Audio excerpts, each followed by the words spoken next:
Magandang araw mga kaibigan. Bigyan natin ng reaction, opinion ngayon itong post ng Ang Balita Ngayon. Ito, Auntie Claire, humingi ng saklulo para sa Pangulo. Tulungan niyo na po ang Pangulo. Panawagan, nagmamakaawa na po si Auntie Claire. Tulungan daw natin, taong bayan, tulungan natin ang ating Pangulo. Sa isang panayam ni Corina Sanchez, umapila si Palace Press Officer Yusek Claire Castro sa taong bayan na tulungan ang Pangulo sa gitna ng bumabagsak na kumpiyansa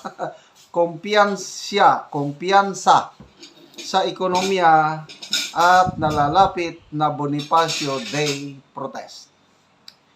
Nilinaw ni Castro na bagamat laban din siya sa korupsyon, hindi na raw siya makikilahok sa nasabing rally dahil marami naman na sila doon. Sa halip, nananawagan siya sa pagkakaisa at suporta sa administrasyon. Ito ang kanyang pahayag ni Auntie Claire. Alam naman natin na ayaw natin ng korupsyon, pero hindi na ako makikigulo doon dahil marami naman na sila. Pero ang sa akin lang, ang panawagan ko lang, personal, doon sa mga magrarally na may tamang agenda, wag na lang natin hayaang pasukan ng masasamang elemento na magagamit para sa ikakasira ng gobyerno. Ano pa? Pagkatapos nito, direkta niyang hiniling sa publiko na tulungan ang Pangulo. Ito ang pahayag niya, tulungan niyo na po ang Pangulo. Lahat po tayo tumulong sa Pangulo para iangat na po yung ekonomiya. Kasi kapag lagi pong may ganitong sitwasyon, nagiging negatibo yung tingin dyan so baka hindi gumanda ang dating ng ekonomiya sa atin. Sa pagtatapos ng panayam, muling idiniin ni Castro ang kanyang pakiusap. Pakiusap po, pagkatapos nito sana tumulong na lahat. Hindi natin masisisi, Auntie Claire, ang mga taong nagpro-protesta. Basta yung peaceful protest lang, ha? Gusto kong sumama, sana. Agree ako yung sinabi mo na bantayan itong pagrarally na hindi mahaluan ng mga masasamang elemento. Kasi may mga elemento talaga, mga makakaliwa. Yung nagbabayad sila ng mga kabataan para lang guluhin ang gobyerno, yung sinasaktan nila yung mga pulis, binabato, tinatadyakan, ay wala na yun. Walang kasalanan ng ating mga pulis. Magpasalamat nga tayo at nandyan ang mga kapulisan sa mga rally para maiwasan ang gulo. Ang atin lang, pag rally, salita, speech. Ang gagandang mga speech na yung mga artista.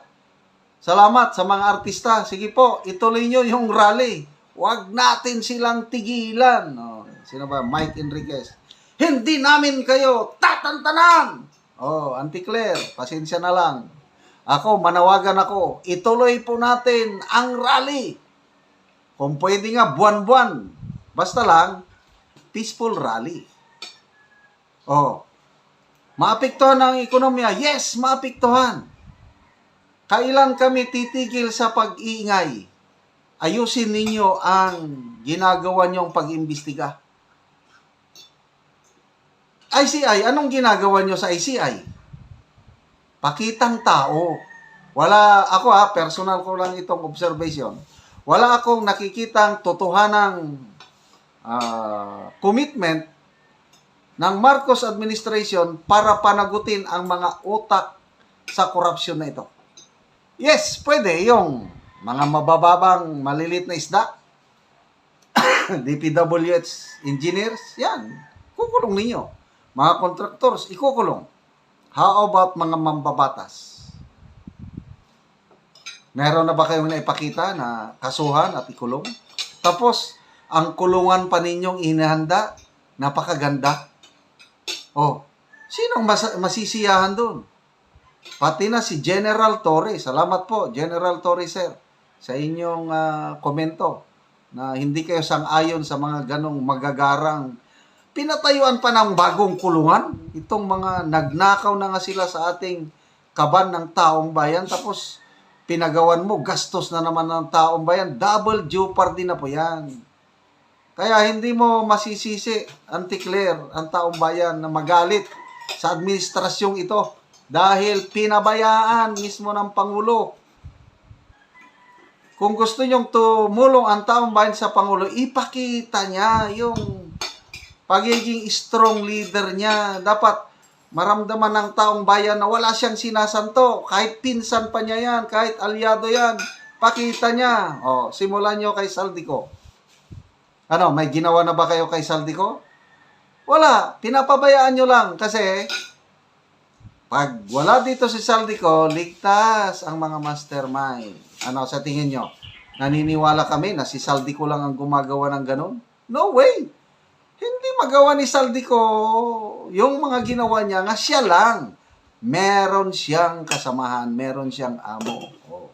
Anong sabi ni BP Sara? Nung una, tinatawanan ninyo. Dalawa lang tao ang nagkukontrol sa budget sa Pilipinas. Saldico and Martin Romualdez. Ngayon, nasaan na si Saldico? Nagtatago. Nasaan na si Romualdez? Nandito lang. Maharap din sa ICI. Kaya lang, walang ngipin ang ICI na yan. May narinig akong paliwanag ni Atty. Vic Rodriguez at naniniwala ako. Pinili daw ng administrasyon yung 3 member ng komisyon na yan. Kasi for a certain purpose para iligtas ang mga kasama nila. According to Atty. Vic Rodriguez at ako, naniniwala ako kay Atty. Vic Rodriguez. So, mga kaibigan, ulitin ko, nanawagan si Auntie Claire, tulungan daw natin ang Pangulo. Tulungan nyo ba ako? The best way I can help the President is every day I'm praying for him. Romans 13, nakalagay dyan, pray for those who are in government. So, pinag-pray-pray ko siya na magkaroon siya ng political will, strong leadership, na wala siyang sinasanto. Ipakita niya yung pagiging amahan niya ng bansang ito.